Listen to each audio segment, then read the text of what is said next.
Telangana CM Revanth Reddy గొప్ప leader అంటూ AP deputy CM Pawan Kalyan చేసిన వ్యాఖ్యలకు కేంద్ర మంత్రి బండి సంజయ్ కౌంటర్ ఇచ్చారు.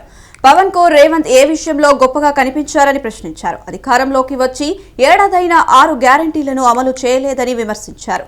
6 గ్యారంటీలని పక్కదారి పట్టించాలని చూస్తున్నారని ఆరోపించారు. అల్లు అర్జున్ రేవతికి ఎక్కడ చెడ్డోడ్దో అన్నారు. 14% కమిషన్ దగ్గర చెట్టేందేమో అని వ్యాఖ్యానించారు. 3 మంత్రులు కమిషన్లు వసూలు చేస్తున్నారని ఆరోపించారు. ఢిల్లీకి డబ్బులు పంపడం వల్లే సీఎం పదవి నిలబడుతుందని బండి సంజయ్ ఆరోపించారు.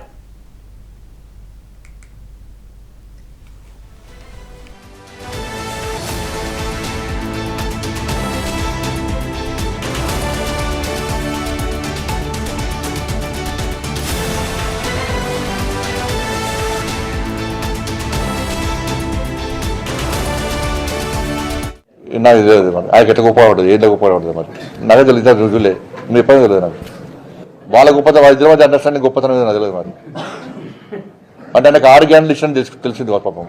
2,500 రూపాయలు మహిళలకు ఇచ్చారు, లేదంటే 15 రూపాయలు భరోసా ఇచ్చారు, 12 రూపాయలు రైతు కూలీలకు ఇచ్చారు, తులం బంగారం ఇచ్చారు, 2 లక్షల ఉద్యోగాలు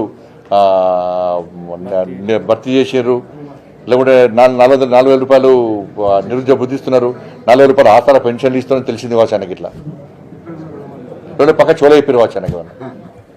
నాకు తెలియదు మరి ఆయనకి ఎట్లా గొప్పపడదు ఏంటో గొప్పపడదు మరి నాకు తెలియదు రుజువులే మీరు ఎప్పుడు తెలియదు నాకు వాళ్ళ గొప్పత వాళ్ళ ఇద్దరి మధ్య అండర్స్టాండింగ్ గొప్పతనం నాకు తెలియదు మరి. అసెంబ్లీలో 6 గ్యారెంటీల చర్చ జరిగిన అసెంబ్లీలో ఒక వ్యక్తిని వ్యక్తిగతంగా ఆయన గురించి గంట సేపు మాట్లాడాల్సిన అవసరం ఏమొచ్చింది అన్న. అరెస్ట్ అయిపోయింది, జైలుకి పోయింది, వచ్చేసి అయిపోయింది, ఇష్యూ క్లోజ్. అంతే 6 గంటల డైవర్ట్ చేయడానికే. ఇప్పుడు ఏమైనా చర్చ ఏమైంది అసెంబ్లీలో దేని చర్చ జరిగిందంటే అల్లు అర్జున్ చర్చ జరిగిందని ప్రజలు చెప్పుకునే పరిస్థితి వచ్చింది. వాళ్ళ ఆ చర్చ అవసరమా అని మేము అంటున్నాం. జాతీయ స్థాయిలో కూడా ఒక పేరు వచ్చింది, కానీ పుష్ప 3 రిలీజ్ కాకపోతే రేవంత్ రెడ్డి పుష్ప 3 చూపెట్టిండు. ఇది ఏందో ఉంది ఇద్దరి మధ్యలో, మరి ఆయన ఎత్తారు ఈయన ఎత్తలేడు, మధ్యలో మిగతా పిచ్చలేకపోతున్నారు. ఏదో చెడింది అది. 14% ఇంకా ఉండొచ్చు మరి రకరకాల జరుగుతుంది అది. దాని మీద ఇప్పుడు లాస్ట్కి ఏమే ఎవరైతే ఫిర్యాదు చేసి ఉంటే ఆయనే కార్పొరేట్ రేట్ తీసుకునే. ఇలా ఏమయ్యే పరిస్థితి వాళ్ళ తండ్రే భర్తనే ఇలా ఫిర్యాదు రేట్ తీసుకునే.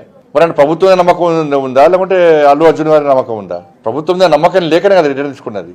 మరి నమ్మకంగా కుటుంబాన్ని కూడా నమ్మకం విశ్వాసం కుదుర్చగలిగిపోయింది ప్రభుత్వం ఇది, చేతకాని ప్రభుత్వం ఇది. అసెంబ్లీలో 6 గ్యారెంటీల చర్చ జరిగే